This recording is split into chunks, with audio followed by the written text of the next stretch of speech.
Maria Chiro. I teach entrepreneurship at Padive Secondary School, Northern Uganda, Lamu District.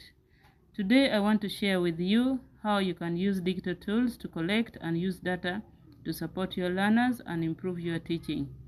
When we use digital tools in class, like quizzes, exercises, or different online activities, we automatically collect a lot of information about our learners.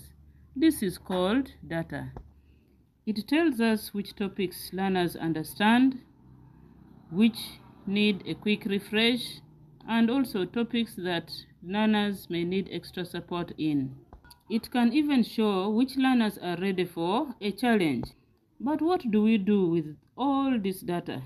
This is where data literacy comes in. Data literacy means knowing how to read, understand, and then use information to make better teaching decisions. You don't need anything complicated. Even an Excel spreadsheet can help you track who is doing well and who needs help. Many free tools and platforms also have dashboards. These are visual overviews that show results per learner, per question, or per class. You can instantly see what works and what needs more attention without checking every single answer.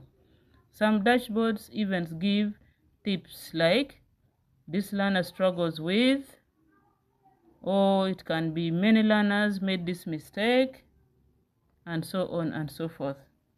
With tools like Formative and Socrative, you can follow learners' progress live. As soon as a student finishes an exercise, you can notice the patterns. Maybe one student keeps making the same mistake, or a group struggles with the same topic, and so on. You can then adjust quickly, give instant feedback, or you repeat instructions, or where support is needed, you support the learners individually, especially learners that are weak. Dashboards also help you to differentiate your teaching. Learners who understand a topic quickly can move on to more challenging tasks. Others can get extra practice until they are ready. Even if you start small and just click around the dashboard a little, it can give you valuable insights.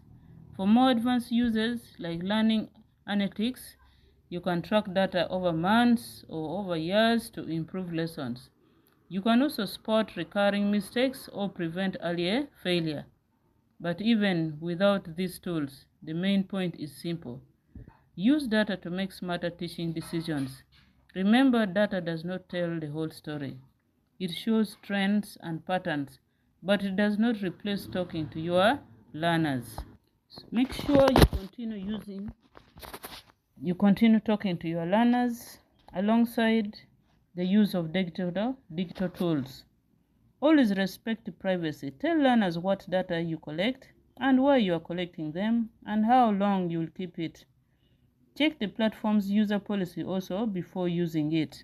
Finally, being a teacher today is more than tracking progress. You also model good behavior online. Teach learners about etiquette. This means how to communicate respectfully, how to contribute meaningfully to society, and also how to collaborate safely in society and even in class. Digital platforms are powerful. Learners can think carefully before posting. They can build on others' answers. They can also participate in ways they may not in class. Giving clear instructors like answer 2 questions before adding a new comment makes digital activities a strong part of your lesson.